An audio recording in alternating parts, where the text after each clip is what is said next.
Hi kids, welcome back to my channel Tiny Tales. Kids, in this video we are going to be looking at the various uses of water.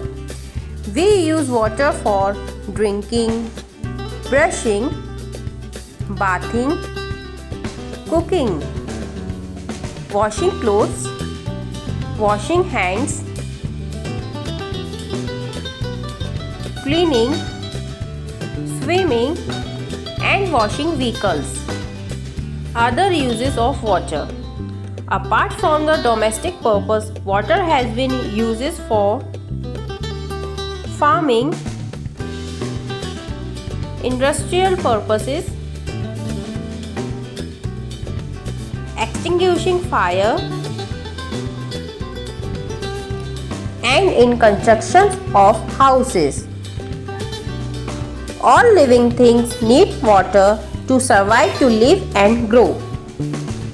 Animals need water to survive and plants need water to live and grow.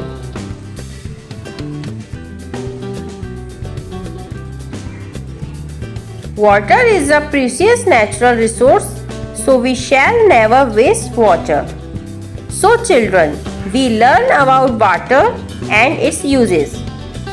I hope you like my video, so kindly hit the like button and share with your friends. And don't forget to subscribe my channel Tiny Tales.